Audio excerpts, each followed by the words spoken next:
Sa gitna ng kabi-kabilang hiwalayan ng mga celebrity couple, nananatiling matatag ang pagsasama ng isa sa pinaka-inspiring couple sa showbiz, ang broadcast journalist na sina Julius Babaw at Christine Bersola. Katunayan hanggang sa kasalukuyan, ang kanilang love story ay isang inspirasyon sa marami, nagbibigay ng pag-asa na maaaring mapanatili ang matibay na pagsasama sa kabila ng mga pagsubok ng buhay. The Philippine Showbiz List presents 20 Years of Marriage Story of Julius Babaw and Christine Bersola. The Love Story. Taong 1993 unang nagtagpo ang mga landas nila Julius at Tintin sa newsroom ng ABS-CBN. Bagamat hindi love at first sight ang nangyari sa kanila, may mga kasamahan sila sa trabaho ang tinutukso sila. Sa isang interview, nagbalik-tanaw ang dalawa sa kanilang nakaraan. Lahat ni Julius na nung una ay wala talaga siyang naramdamang kakaiba para kay Tintin.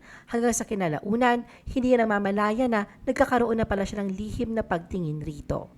Pag-amin ni Julius sa TV Patrol pa lang ay crush na niya si Tintin. Ito anya yung panahong regular na si Tintin sa programa, habang siya naman ay madalas na mag-pinch hit as news anchor kapag may absence sa regular anchor. Dito raw ay madalas silang tuksuhin ng kanilang mga katrabaho, lalo na nina Mel Chanco at Noli Di Castro na bagay sila. Pero ang pag-uudyok na ito ay hindi na nila sineryoso pa. 3 taon ang lumipas, natagpuan ni Julius at Tintin ang kanilang sarili bilang mga co-host sa Daily Morning Show na alas 5:30. Dito ay mas nabigyan sila ng pagkakataon na makilala pa ang isa't isa. Kinalaunan, ang kanilang working relationship ay nauwi sa isa pang uri ng relasyon. Ngunit kahit naroon ang naramdamang pagmamahal sa isa't isa, pag-amin nila Julius at Tintin na pinigilan nilang labanan noon ang nilalaman ng kanilang mga puso. Naroon ang pagtimbang nila sa mga bagay-bagay, lalo na sa kanilang trabaho na paniguradong maaapektuhan kung sakaling hindi din pala sila magkatuluyan. Dumating din sa punto na hindi sila nagpapansinan at nag-uusap. Tanging sa script nga lang daw sila nagkakaroon ng komunikasyon, pero matapos ang show ay balik na sa pag-iiwasan. Ayon kay Tintin, naghanap pa siya ng paraan para magalit kay Julius upang patayin ang naramdaman niya rito. Sumailalim din siya sa retreat at humingi ng senyales kung talagang si Julius na ba ang itinakda para sa kanya. Pagbubunyag pa ni na Julius at Tintin na walang ligawang naganap, at wala rin sila pinagdiriwang na anniversary bilang magkasintahan dahil sa hindi nila alam kung kailan naging opisyal ang kanilang relasyon. Paliwanag nila na dahil sa araw-araw silang nagkakasama sa trabaho ay nakilala na nga nila ang isa't isa kung saan marami silang bagay na napagkakasunduan. Hindi na nga raw kailangan pa ng ligawan dahil una pa lang ay alam na nila sa kanilang mga sarili na mahalaga ang bawat isa sa kanila. Sa tagal ng itinakbo ng kanilang samahan, naroon na nilang kasiguraduhan na sila na ang magsasama ng panghabang buhay. Katunayan, hindi daw nila binilang ang taon na pinagsamahan nila bilang magkasintahan.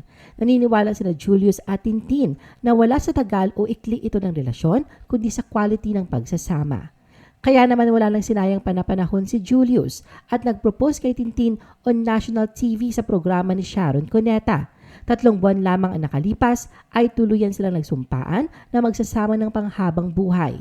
Ang pag-iisang dibdib ni Julius at Tintin ay naganap noong December 8, 2003 sa Feast of Our Lady of Immaculate Conception sa San Antonio de Padua Sub-Parish Church sa Barangay Inarawan, Antipolo City.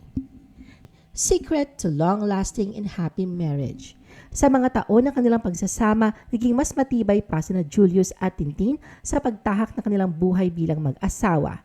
Sa likod ng mga ngiti at tawanan na kanilang ibinabahagi sa publiko, nagtagumpay sila sa pagharap sa mga pagsubok at pagbabago ng buhay.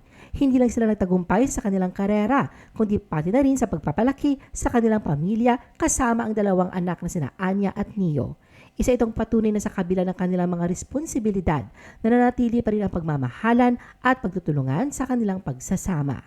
Para kina Julius at Tintin, isa sa mahalagang sekreto sa kanilang long-lasting marriage ay ang pagkakaroon nila ng respect, trust, and deep unconditional love for each other. Kapag nawala ito, panigurado raw na mawawala din ang marriage, kaya sinisigurado nilang mapanatili ito anuman ang mangyari. Palagi din silang naglalaan ng oras sa bawat isa. Binanggit rin nila ang kahalagahan ng mag-explore ng mga bagong bagay na magkasama. Isang araw sa kadalasan nilang ginagawa ay ang pagta-travel. Bagamat marami na pagkakasunduan, aminado sina Julius at Tintin na may mga pagkakaiba din sila sa ibang bagay. Kaya mahalagang araw na kilalanin ang iyong partner. Katunayan, parehas sila nag-a-adjust at sinasabayan ang trip ng bawat isa. Isa din sa sekreto ng kanilang matatag na samahan ay ang Panginoon. Ayon kina Julius at Tintin, importanteng gawing sentro ng kanilang buhay ang Diyos at ang pagdarasal sa pagkakaroon ng isang happy marriage. Pagdating naman sa pagdidisiplina sa kanilang mga anak, malaking bagay din anya na madalas silang nagkakasundo sa pagdidisiplina sa mga ito. Parehas nga raw silang disciplinarian at liberal.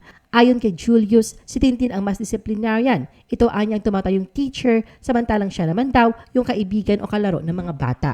Pero kapag nagbigay na siya ng malinaw na patakaran sa ilang mga bagay, tumitigil ang mga ito at nakikinig. Bilang working parents, maaaring hindi na maibigay ang uri ng pansin na yon sa kanilang mga anak dahil sa abala nilang oras. Subalit sinisigurado nilang maglaan ng oras para sa mga anak sa abot ng kanilang makakaya. Overcoming challenges together. Sa tinagal ni na Tintin at Julius at base na rin sa mga nakikita sa social media, tila masasabing ang perfect ang kanilang marriage. Pero nagpakatotoo silang dalawa sa pagsasabi na sa ilang dekadang itinakbo ng kanilang relasyon, hindi ito perpekto. Talaga raw hindi maiiwasan ang mga bagay na ito at ang hindi pagkakaintindihan ay common na sa marriage. Ayon kay Julius ay walang perpektong pagsasama. Tao lang din daw sila ni Tintin at dumaan sa ups and downs sa kanilang marriage. Ang mahalaga ay huwag sumuko dito. Binigyang diin niya na ang tiwala at respeto ay hindi dapat isakripisyo. Nakakayanan daw nilang harapin ang mga pagsubok na ito dahil pinaigting nila pag-unawa sa bawat pagkukulang at kahinaan ng isa't isa. Ito ay nangangailangan ng maraming sakripisyo, ngunit yun anya ang tunay na kahulugan ng pag-aasawa. Inilarawan ni Julius si Tintin bilang kanyang love of my life, travel buddy, best friend, confidant, soulmate, at higit sa pinakamahalaga anya sa lahat, ito ang ina ng kanyang mga anak. Aminado din si Tintin na may mga pinagtatalunan sila ni Julius pero bihira nga lang daw ito.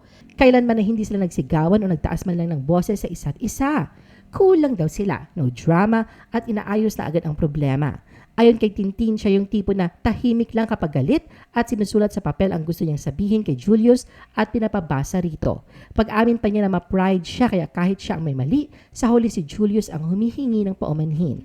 Never din anya naging issue sa pagsasama nila ang pera. Ayon kay Tintin, walang bisyo at good provider si Julius. Bilang asawa at ama, isinalarawan niya si Julius na sobrang thoughtful, affectionate at hopeless romantic. Mahilig anya itong sorpresahin siya sa maliit man o malaking bagay. Para kay Tintin, si Julius ang kanyang soulmate na ito ang pinadala ng langit at sobrang mahal na mahal niya. Para kina Julius at Tintin, malaki ang papel ng kanilang pagkakasundo at pagkakaroon ng magandang komunikasyon sa pagpapatatag ng pundasyon ng kanilang pagsasama.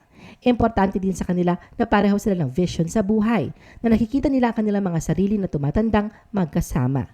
Sa tanong kung nahanap na ba nila ng lubusan ng isa't isa o patuloy pa rin ang proseso ng pag-a-adjust sa taong lumipas, ayon kay Tintin, habang tumatanda sila at pumapasok sa iba't ibang yugto ng kanilang buhay, nagbabago sa maraming aspeto, lalo na sa pisikal. Nandiyan ang mga wrinkles, pagputi ng buhok at iba pa. Ngunit sa kabuuan, ang core nila ni Julius ay nanatili na naroon ang malalim nilang pagmamahalan, pagiging soulmates at best friends.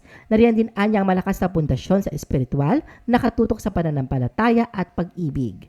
Lahat ni Tintin na totoo nga ang puso ay hindi kailanman tumatanda. Kahit ito'y huminto ng pagtibok balang araw, ang kaluluwa ay magpapatuloy sa pagmamahal.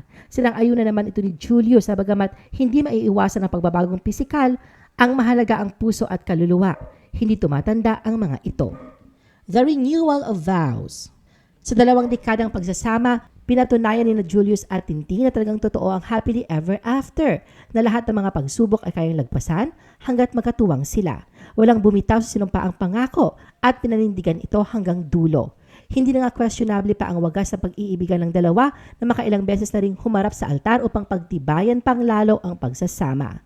Katunayan sa pagdiriwang ng kanilang 5th wedding anniversary noong 2008, nag-renew sila ng kanilang marriage vows na ginanap sa Pinto Art Museum, Antipolo City. Nasundan pa ito ng 10th wedding anniversary renewal mass na ginanap naman sa The Chapel of Silangan Gardens noong 2013. At sa pagdiriwang ng kanilang 20th wedding anniversary nitong December 8, muling nag-renew ng kanilang marriage vows sina Julius at Tintin. Upang ipagdiwang ang espesyal na yugto, nagbalik tanaw sila sa kanilang mga pangako sa isang payak ngunit sagradong misa ng kasal. Ang seremonya ay pinamahalaan ni Bishop Raul Martires. Ang siya nag-officiate rin ng kanilang kasal, 20 taon na ang nakakaraan. Kasama sa espesyal na okasyon ang kanilang mga matatalik na kaibigan, mga miyembro ng pamilya at ang kanilang 2 anak. I-post ang inyong comments at reaction sa baba. At huwag kalimutan na i-like at i-share ang video na ito. Gusto mo pa ba ng ibang showbiz videos? Panoorin ang aming iba pang top viewed videos. Para sa aming mga YouTube viewers, pumunta lang sa description ng video na ito o i-click ang link sa itaas ng screen. Para naman sa mga Facebook viewers, ay maaari ninyong hanapin ang mga link sa comment section ng video. I-follow nyo din kami sa Facebook at mag-subscribe sa aming YouTube channel. Thanks for watching!